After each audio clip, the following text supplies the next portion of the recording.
नमस्कार दोस्तों, हमारे यूट्यूब चैनल फोकस स्टडी में आपका स्वागत है। और हम आपको समय समय पर स्टडी मटेरियल दे रहे हैं और देते रहेंगे। आप फोकस स्टडी चैनल को सब्सक्राइब करो, प्लीज़ लाइक करो एंड सभी दोस्तों में शेयर करो। आज हम आपके लिए लेकर आए हैं साइकोलॉजी का पार्ट 4, सॉल्वर्ड पेपर पार्ट 4। चलते हैं ज़्यादा देर न करते हुए। निम्न में से कौन सा मूल्यांकन के त्रिकोण का भाग नहीं है? फर्स्ट क्वेश्चन है, निम्न में से कौन सा मूल्यांकन के त्रिकोण का भाग नहीं है? फर्स्ट है शैक्षिक उद्देश्य, बी मूल्यांकन, सी है शिक्षण अनुभव, डी है अधिगम अनुभव। तो ये कौन सा इसमें इसका भाग नहीं है त्रिकोण का? तो इसमें करेक्ट आंसर होगा शिक्षण अनुभव। ये त्रिकोण का भाग नहीं होता है। त्रिकोण में एक उद्देश्य होता है, एक शिक्षण प्रक्रिया होती है और एक होता है मूल्यांकन। और मूल्यांकन का अर्थ तो मैंने पहले बता दिया था आपको कि मूल्यांकन क्या है। एक निरंतर चलने वाली प्रक्रिया है जिसमें विद्यार्थी के ज्ञानात्मक, भावात्मक एवं मनोप्रेरित क्षेत्र को परखने के लिए क्या करते हैं, इसकी ये निरंतर चलती रहती है, उसे हम मूल्यांकन कहते हैं। और मूल्यांकन के 3 भाग है त्रिकोण, जिसमें शैक्षिक उद्देश्य, मूल्यांकन और एक अधिगम अनुभव आते हैं। नेक्स्ट, क्रियात्मक अनुसंधान के महत्व के बारे में से कौन सा कथन सही नहीं है? क्रियात्मक अनुसंधान के बारे में निम्न में से कौन सा कथन सही नहीं है?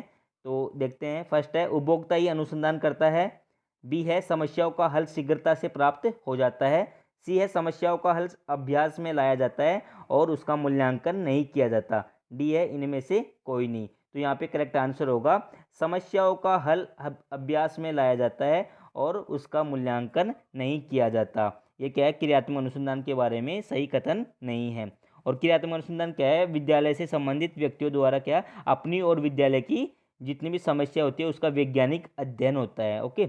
और जब भी कोई समस्या आती है उसका तुरंत हल निकाला जाता है। नेक्स्ट है, आरटीई एक्ट 2009 के अनुसार शिक्षक हेतु प्रति सप्ताह कार्य घंटे हैं। ये बहुत ही ईजी क्वेश्चन है, बहुत बार आया हुआ है। तो इसका करेक्ट आंसर होगा 45 घंटे, 45 घंटे क्या है एक शिक्षक के लिए प्रति सप्ताह कार्य घंटे हैं। ओके। ये 6 से 14 वर्ष के आयु वर्ग के बालकों के निःशुल्क और अनिवार्य प्राथमिक शिक्षा की व्यवस्था करने हेतु भारत सरकार ने निःशुल्क एवं अनिवार्य बाल शिक्षा का अधिकार अधिनियम 2009 कब लागू किया गया था? ये लागू किया गया था 1 अप्रैल 2010 को। कहाँ? जम्मू कश्मीर को छोड़कर संपूर्ण भारत में ये लागू किया गया था। ओके। और इसमें शिक्षक के लिए प्रति सप्ताह 45 घंटे मतलब निश्चित किए गए हैं कि उनको 45 घंटे कार्य करना ही पड़ेगा। ओके। नेक्स्ट है, एनसीएफ 2005 बल देता है। ये भी बहुत बार एग्जाम में आया हुआ है, बहुत ही आपको ध्यान देकर पढ़ना है दोस्तों। फर्स्ट है करके सीखने पर, बी है रटने पर, सी है समस्या हल करने पर और डी है उपरोक्त सभी। तो इसका करेक्ट आंसर होगा एनसीएफ 2005 किस पे बल देता है? ये बल देता है करके सीखने पर, मतलब जितना करोगे उतना ज़्यादा सीखोगे। ओके। और नेक्स्ट है, शारीरिक विकास का क्षेत्र है। शारीरिक विकास का क्षेत्र कौन कौन से हैं? तो फर्स्ट है स्नायुमंडल, बी है मांसपेशियों की वृद्धि, सी है एंडोक्राइन ग्लैंड्स, डी है उपरोक्त सभी। तो यहाँ पे करेक्ट आंसर होगा उपरोक्त सभी। ये क्या है? शारीरिक विकास के क्षेत्र हैं, स्नायुमंडल, मांसपेशियों की वृद्धि और एंडोक्राइन ग्लैंड्स। ओके।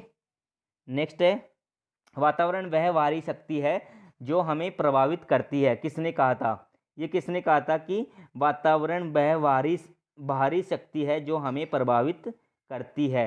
ये किस मनोवैज्ञानिक का कथन है? फर्स्ट है वुडवर्थ, बी है रॉस, सी है एनास्टसी और डी है इनमें से कोई नहीं। तो यहाँ पे करेक्ट आंसर होगा रॉस।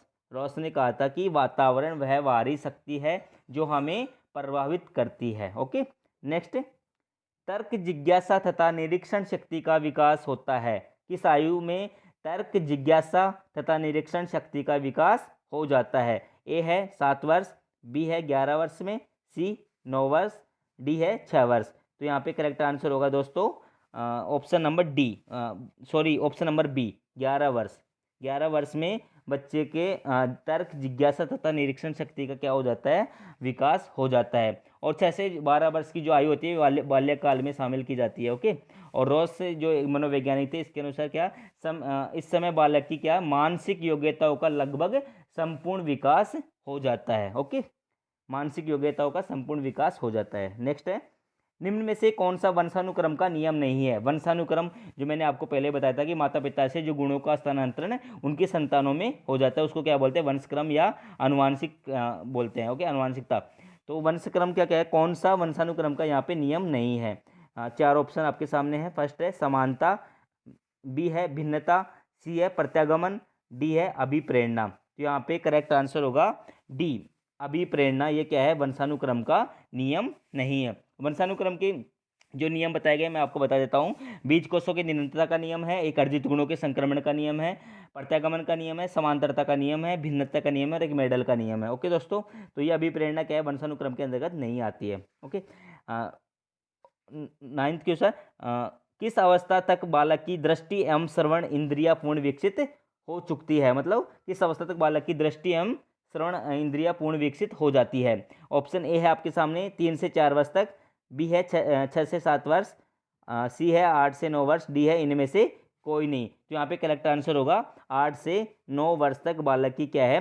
दृष्टि एवं श्रवण, जो सुनने की जो शक्ति होती है, इंद्रिया, ये क्या है? पूर्ण रूप से विकसित हो जाती है। और मैंने अभी आपको बताया 6 से 12 वर्ष की आयु क्या है? बाल्यकाल में आती है। और इस काल में बालक के सिर और मस्तिष्क का क्या है? संपूर्ण विकास हो जाता है। संपूर्ण विकास में माने तो 90% मस्तिष्क का विकास पूर्ण रूप से हो जाता है। ओके दोस्तों, नेक्स्ट है, इस अवस्था में बालकों में नई खोज करने की और घूमने की प्रवृत्ति बहुत अधिक बढ़ जाती है। किस अवस्था में बालकों में नई खोज करने की और घूमने की प्रवृत्ति बहुत अधिक बढ़ जाती है? ऑप्शन ए है शेषावस्था, बी है उत्तर बाल्यकाल, सी है किशोरावस्था, डी है प्रौढ़ावस्था, है ना। तो यहाँ पे करेक्ट आंसर होगा उत्तर बाल्यकाल। उत्तर बाल्यकाल में क्या है? बालकों में क्या है? घूमने की और नई नई खोज करने की प्रवृत्ति बढ़ जाती है। और बाल्यावस्था में क्या है? एक तो पूर्व बाल्यावस्था होती है, एक उत्तर बाल्यावस्था होती है। ओके दोस्तों, नेक्स्ट है, अधिगम अंतरण का थॉर्नडाइक सिद्धांत कहा जाता है। अधिगम अंतरण का थॉर्नडाइक सिद्धांत किसे कहा जाता है? ए है समानता सिद्धांत, बी है अनुरूप तत्वों का सिद्धांत, सी है औपचारिक नियमों का सिद्धांत, डी है इनमें से कोई नहीं। तो यहाँ पे करेक्ट आंसर होगा ऑप्शन नंबर बी, अनुरूप तत्वों का सिद्धांत। इसको क्या? थॉर्नडाइक का अंतरण सिद्धांत भी कहा जाता है। ओके दोस्तों, नेक्स्ट है, अभिप्रेरणा वर्णित होती है। अभिप्रेरणा वर्णित होती है। तो सबसे पहले अभिप्रेरणा क्या है? अभिप्रेरणा है व्यक्ति को कार्य करने हेतु गतिमान करने वाला कारक है। मोटिवेशन जिसको बोलते हैं, कि अभिप्रेरणा व्यक्ति को कोई भी कार्य करने के लिए एक गतिमान कारक है, उसको मोटिवेट करती है। ओके, तो यहाँ पे ऑप्शन है ज्ञानात्मक जागृति द्वारा, बी है भावात्मक जागृति द्वारा, सी दोनों ए और बी, डी इनमें से कोई नहीं। तो यहाँ पे करेक्ट आंसर होगा ऑप्शन सी, ज्ञानात्मक जागृति द्वारा और भावात्मक जागृति द्वारा। और अधिगम, ये जो अभिप्रेरणा है, ये क्या है? इसको अधिगम का राजमार्ग भी कहते हैं, अधिगम का मुख्य कारक भी कहते हैं, और इसको अनिवार्य स्थिति भी आदि नामों से जाना जाता है। मतलब अनिवार्य स्थिति, अधिगम का राजमार्ग, मतलब अधिगम मतलब सीखने का सबसे पहला जो राजमार्ग होता है, रास्ता होता है, ये क्या? अभिप्रेरणा ही होती है। ओके, नेक्स्ट है, चिंतन मानसिक क्रिया का कौन सा पहलू है? चिंतन मानसिक क्रिया का कौन सा पहलू है? ए है ज्ञानात्मक, बी है भावात्मक, सी है क्रियात्मक, डी है इनमें से कोई नहीं। तो इनका करेक्ट आंसर होगा ज्ञानात्मक। ओके, चिंतन मानसिक क्रिया का ज्ञानात्मक पहलू है। चिंतन एक संज्ञानात्मक प्रक्रिया है जो क्या है? सूक्ष्म से स्थूल की ओर चलता है। मतलब चिंतन सूक्ष्म से स्थूल की ओर चलता है। और जो मनोवैज्ञानिक थे रॉस, उन्होंने कहा था चिंतन ज्ञानात्मक पक्ष की एक मानसिक प्रक्रिया है। ओके, ये आपको दोस्तों याद रखना है। रॉस के अनुसार क्या है? चिंतन क्या है? एक ज्ञानात्मक पक्ष की एक मानसिक प्रक्रिया है। ओके दोस्तों, नेक्स्ट है, संकेत अधिगम के अंतर्गत सीखा जाता है। संकेत अधिगम के अंतर्गत क्या सीखा जाता है? तो ऑप्शन ए है पारंपरिक अनुकूलन, बी है मनोविज्ञान, सी है वातावरण, डी है मनोदैहिक। तो यहाँ पे करेक्ट आंसर होगा दोस्तों ऑप्शन ए, पारंपरिक अनुकूलन। पारंपरिक अनुकूलन में क्या है? संकेत अधिगम के अंतर्गत पारंपरिक अनुकूलन ये सीखा जाता है। ओके, और ये जो एक मनोवैज्ञानिक थे रॉबर्ट गे ने, जिन्होंने अपनी एक पुस्तक लिखी थी कंडीशन ऑफ लर्निंग। ओके, इसमें इन्होंने एक सोपान, एक सीढ़ी जो श्रृंखला बनाई थी, वो थी एक संकेत अधिगम, उद्दीपक अनुक्रिया अधिगम, श्रृंखला अधिगम, शाब्दिक साहचर्य अधिगम, अपवर्त्य विभेदीकरण अधिगम, संकल्पना अधिगम, नियम अधिगम, समस्या समाधान अधिगम। ये बहुत सारी श्रृंखला इन्होंने बनाई थी रॉबर्ट गेने ने। ओके, नेक्स्ट है, निम्न में से कौन सा उदाहरण अर्जित प्रेरक का है? अर्जित प्रेरक दोस्तों, दो प्रकार के प्रेरक होते हैं। जो एक मनोवैज्ञानिक थे मैस्लो ने प्रेरकों को दो भागों में बांटा था, एक जन्मजात प्रेरक और एक दूसरा अर्जित प्रेरक। तो यहाँ पे पूछा गया है कि निम्न में से कौन सा उदाहरण अर्जित प्रेरक का है? तो ऑप्शन ए है भूख, बी है पुरस्कार, सी है नींद, डी है विश्राम। ओके दोस्तों, तो यहाँ पे करेक्ट आंसर होगा एक है अर्जित प्रेरक में, इसमें दोस्तों अर्जित प्रेरक में पुरस्कार। ओके, बाकी ये सभी जन्मजात प्रेरक है। ओके, भूख क्या है, ये एक जन्मजात है, नींद भी जन्मजात प्रेरक में आती है, और विश्राम भी क्या है, जन्मजात प्रेरक में आती है। और भी चीज़ें जैसे भूख, काम, निद्रा, विश्राम, प्यास, ये क्या है, सभी जन्मजात प्रेरक है। ओके, और अर्जित प्रेरक में क्या क्या आते हैं, जैसे रुचि, आदत, पुरस्कार, ये सभी क्या है, अर्जित, जो हम खुद से प्राप्त करते हैं, खुद से अर्जित करते हैं। ओके दोस्तों, नेक्स्ट है चिंतन प्रारंभ होने के लिए क्या आवश्यक है, मतलब चिंतन प्रारंभ होने के लिए क्या आवश्यक है। बहुत ही इजी क्वेश्चन है और परीक्षा में आ भी सकता है। फर्स्ट है अनुभव, बी है भाषा, सी है तर्क, एम समस्या। ओके, तो यहाँ पे करेक्ट आंसर होगा समस्या। और कोई भी चिंतन स्टार्ट करने से पहले हमें क्या है, समस्या, सबसे पहले समस्या होनी चाहिए। जब कोई समस्या आएगी तभी उसके समाधान हेतु क्या है, चिंतन की प्रक्रिया आरंभ होगी। ओके दोस्तों, ये वुडवर्थ थे एक मनोवैज्ञानिक, उन्होंने कहा था चिंतन किसी समस्या का हल खोजने का क्या है, एक बौद्धिक प्रक्रिया है। ओके, चिंतन क्या है, कोई भी समस्या होती है उसकी उसका हल खोजने की क्या है, एक बौद्धिक प्रक्रिया है, ये कहा था वुडवर्थ ने कहा था। ओके दोस्तों, याद रखना है। नेक्स्ट है बुद्धि लब्धि संप्रत्यय विकसित किया था, कौन से मनोवैज्ञानिक ने बुद्धि लब्धि संप्रत्यय विकसित किया था? ऑप्शन ए है बीने ने, बी है रीड ने, सी है टर्मन ने, और डी है कैटल ने। तो यहाँ पे करेक्ट आंसर होगा बुद्धि लब्धि संप्रत्यय दिया था टर्मन ने। ओके दोस्तों, नेक्स्ट है, और बुद्धि लब्धि का आपको सूत्र भी याद होगा, मानसिक आयु बटे वास्तविक आयु इंटू 100, इससे आप बुद्धि लब्धि निकाल सकते हो। नेक्स्ट है बाह्य आभास के आधार पर व्यक्तित्व का वर्णन कहा जाता है, बाह्य आभास के आधार पर व्यक्तित्व का वर्णन कहा जाता है। ऑप्शन ए है गहन दृष्टिकोण, बी है सतही दृष्टिकोण, सी है मानकीय दृष्टिकोण, डी है प्रेक्षणात्मक दृष्टिकोण। तो यहाँ पे चार ऑप्शन आपके सामने दिए गए हैं, तो करेक्ट आंसर होगा सतही दृष्टिकोण। क्या है ये, बाह्य आभास के आधार पर व्यक्तित्व का वर्णन कहा जाता है, जिसको हम बोलते हैं सतही दृष्टिकोण। ओके दोस्तों, नेक्स्ट है व्यक्तिगत भेद पाए जाते हैं, व्यक्तिगत भेद पाए जाते हैं।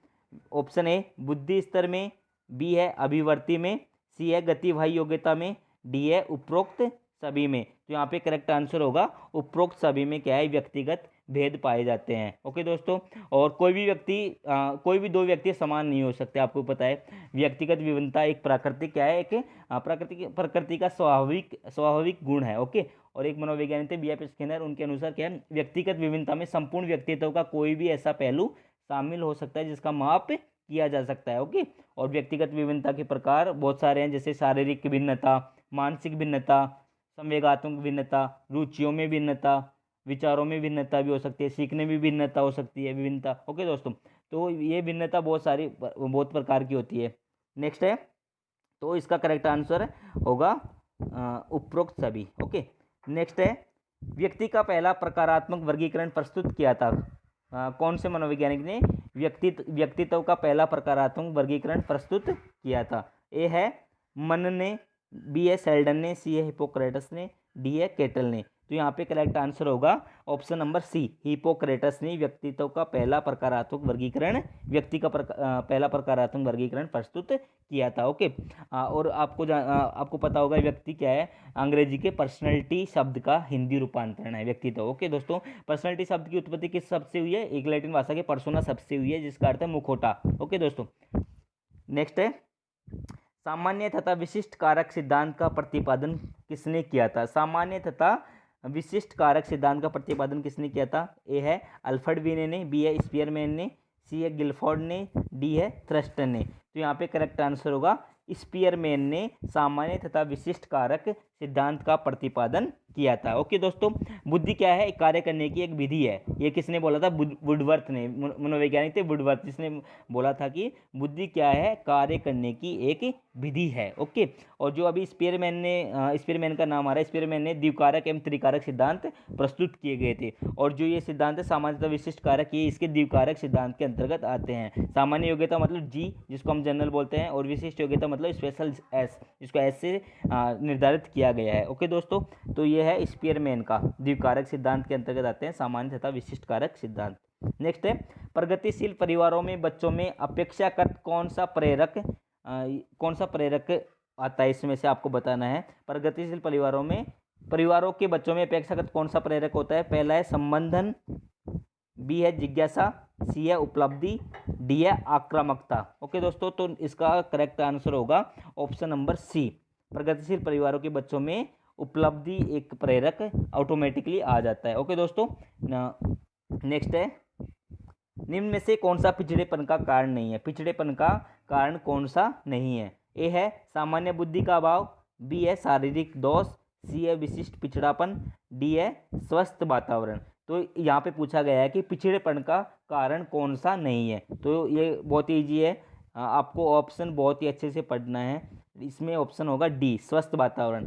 अगर स्वस्थ वातावरण है तो इसका मतलब पिछड़ापन नहीं होगा। ओके दोस्तों, बाकी सामान्य बुद्धि का अभाव, शारीरिक दोष, विशिष्ट पिछड़ापन, ये सभी क्या है, पिछड़ेपन के अंतर्गत आते हैं। और पिछड़ापन किसे कहते हैं? जैसे कक्षा के कार्यों के औसत के अनुसार कोई भी बच्चा पीछे रह जाता है, औसत से भी पीछे रह जाता है, उसे क्या बोलते हैं? हम पिछड़ापन बोलते हैं। ओके दोस्तों, और पिछड़ापन के निम्न कारण हो सकते हैं, जैसे सामान्य से कम शारीरिक विकास हो जाता है, शारीरिक दोष, रोग हो जाते हैं, या सामान्य बुद्धि, निम्न सामान्य बुद्धि हो जाए, परिवार की निर्धनता भी इसमें शामिल है, परिवार का बड़ा आकार, परिवार के झगड़े, माता पिता की अशिक्षा और माता पिता की बुरी आदतों का भी बच्चों के ऊपर बहुत ही गलत प्रभाव पड़ता है। तो ये पिछड़ेपन का कारण माना जाता है। नेक्स्ट है, जिन बालकों की बुद्धि लब्धि साधारणतः उन्हें मानसिक न्यूनता ग्रसित की श्रेणी में रखते हैं। मतलब कितनी बुद्धि लब्धि के बालकों को सामान्यतः मानसिक न्यूनता ग्रसित की श्रेणी में रखा जाता है? ए है 70 से कम, बी है 70 से ऊपर,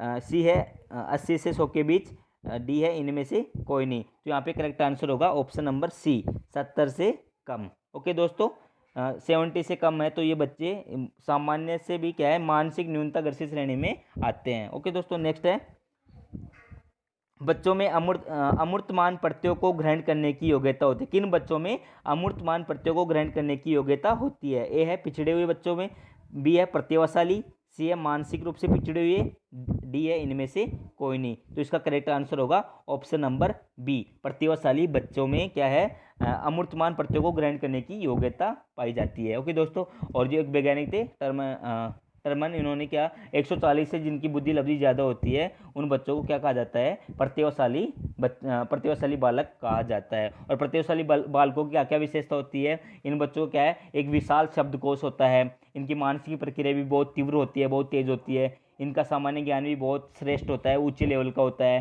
और इनका मूर्त विषयों में भी ये क्या है, रुचि लेते हैं। तो ये सभी क्या है, प्रतिभाशाली बालकों की विशेषता है। नेक्स्ट है, तनाव को कम करने के अप्रत्यक्ष ढंग कहलाते हैं। मतलब कोई भी व्यक्ति अगर तनाव ग्रसित हो जाता है तो उसको कम करने के दो प्रकार के ढंग यहाँ पे बताए गए हैं। एक होता है प्रत्यक्ष विधियाँ और एक होती है अप्रत्यक्ष। ओके, तो यहाँ पे देखना है तनाव को कम करने के अप्रत्यक्ष ढंग क्या कहलाते हैं। ऑप्शन ए समस्या समाधान विधि, बी है रक्षात्मक यांत्रिकता, सी है व्यक्तिगत विधि, डी है इनमें से कोई नहीं। तो यहाँ पे करेक्ट आंसर होगा रक्षात्मक यांत्रिकता। ये क्या है, तनाव को कम करने की एक अप्रत्यक्ष ढंग है। मतलब किसी भी चीज़ को हम तनाव, मतलब कुछ गलत तरीके से हम उस तनाव को कम करते हैं, रक्षात्मक युक्तियाँ अपनाते हैं, तो ये क्या है, अप्रत्यक्ष ढंग के अंतर्गत आता है। ओके दोस्तों, मैं आपको बता देता हूँ प्रत्यक्ष विधियाँ कौन कौन सी थी। जैसे कोई समस्या है तो उसका निवारण करना, उसके कारणों की खोज करना, लक्ष्य को प्रतिस्थापन करना, व्याख्या करना, कोई निर्णय लेना, ये सभी क्या है, प्रत्यक्ष विधियाँ है। और अप्रत्यक्ष विधियों में कौन कौन सी विधि आती है? एक तो शोधन, पृथक्करण, दिवास्वप्न देखना, आत्मीकरण, औचित्य स्थापन, दमन, प्रक्षेपण, क्षतिपूर्ति, ये सभी क्या है, ये है तनाव को कम करने की अप्रत्यक्ष विधियाँ है। ओके दोस्तों, नेक्स्ट है, मस्तिष्क की संरचना तथा कृतियों में विभेद का परिणाम होता है। ये चार में से आपको बताना है कौन सा क्या है, मस्तिष्क की संरचना तथा कृतियों में विभेद का परिणाम होता है। पहला है तनाव, बी है पिछड़ापन, सी है डिस्लेक्सिया, डी है इनमें से कोई नहीं। तो यहाँ पे करेक्ट आंसर होगा डिस्लेक्सिया। डिस्लेक्सिया क्या है, मस्तिष्क की संरचना तथा कृतियों में विभेद का क्या है, परिणाम होता है। डिस्लेक्सिया क्या होती है? डिस्लेक्सिया एक पठन अविकार है। ओके दोस्तों, पढ़ने में अक्षमता, जो बालक कोई पढ़ने में जिसको कठिनाई महसूस होती है और लिखने में भी क्या है त्रुटि करते हैं, तो उनको बोलते हैं डिस्लेक्सिया। ओके, इस दोष को बोलते हैं डिस्लेक्सिया। नेक्स्ट है, शिक्षण प्रक्रिया में विद्यार्थी क्या है? शिक्षण प्रक्रिया में विद्यार्थी क्या है? यहाँ पे ऑप्शन है आश्रित चर, बी है स्वतंत्र चर, सी है मध्यस्थ चर, डी है इनमें से कोई नहीं। शिक्षण प्रक्रिया के 3 चर माने गए हैं, एक आश्रित चर, एक मध्यस्थ चर और एक होता है स्वतंत्र चर। ओके दोस्तों, तो यहाँ पे करेक्ट आंसर होगा शिक्षण प्रक्रिया में विद्यार्थी एक आश्रित चर माना जाता है। ओके दोस्तों, एक मनोवैज्ञानिक थे क्लार्क, जिन्होंने बोला था कि शिक्षण वह प्रक्रिया है जिसमें प्रारूप तथा परिचालन की व्यवस्था इसलिए की जाती है कि जिसमें छात्रों के व्यवहार में परिवर्तन लाया जा सके। ओके दोस्तों, और शिक्षणाधिगम प्रक्रिया के 3 प्रमुख चर मैंने बता दिए, एक होता है स्वतंत्र चर, एक आश्रित चर और एक पाठ्यक्रम जो मध्यस्थ चर। तो स्वतंत्र चर होता है शिक्षक, और आश्रित चर होता है विद्यार्थी, और मध्यस्थ चर होता है पाठ्यक्रम। ओके दोस्तों, नेक्स्ट है निम्न में से कौन सा मूल्यांकन का प्रकार नहीं है। मूल्यांकन का प्रकार कौन सा नहीं है? पहला है मानक, बी है निर्माणात्मक, सी है योगात्मक, डी है सीसीई। तो यहाँ पे करेक्ट आंसर होगा दोस्तों ऑप्शन ए। ये क्या है? मूल्यांकन का प्रकार नहीं है। और मूल्यांकन क्या है? अंग्रेजी शब्द के इवैल्यूएशन का एक हिंदी रूपांतरण है। और मूल्यांकन का मैंने बता दिया, ये सतत चलने वाली प्रक्रिया है जो बच्चों के भावात्मक, ज्ञानात्मक आदि चीज़ों को परखने की एक चीज़ है, मूल्यांकन कहलाती है। ओके दोस्तों, तो यहाँ पे करेक्ट आंसर होगा मानक। ये क्या है? एक मूल्यांकन के अंतर्गत नहीं आता है। नेक्स्ट और लास्ट, निम्न में से कौन सी सामाजिक रूप से वंचित की समस्या नहीं है? सामाजिक रूप से वंचित की समस्या नहीं है। ए है सीखने के लिए प्रेरणा का अभाव, बी है सृजनशीलता को पोषित होने के अवसर नहीं मिलना, सी रहने के लिए स्वस्थ परिवेश, डी है विद्यालय में पक्षतापूर्ण वातावरण का सामना करना। तो यहाँ पे करेक्ट आंसर होगा रहने के लिए स्वस्थ परिवेश, ऑप्शन नंबर सी। ओके दोस्तों, ऑप्शन सी होगा इसका आंसर। रहने के लिए स्वस्थ परिवेश क्या है? एक वंचित सामाजिक रूप से वंचित की समस्या नहीं है। बाकी जो है सीखने के लिए प्रेरणा का अभाव, सृजनशीलता को पोषित के अवसर नहीं मिलना और विद्यालय में पक्षपातपूर्ण व्यवहार करना, ये सभी क्या है? सामाजिक रूप से वंचित की समस्या है। और ये है रहने के लिए स्वस्थ परिवेश, ये सामाजिक रूप से वंचित में नहीं आता है। ओके दोस्तों, तो करेक्ट आंसर होगा ऑप्शन नंबर सी। अगर हमारा वीडियो आपको अच्छा लगे तो प्लीज़ लाइक करें, शेयर करें और सभी दोस्तों को भेजें प्लीज़, और चैनल को सब्सक्राइब करें। Thank you.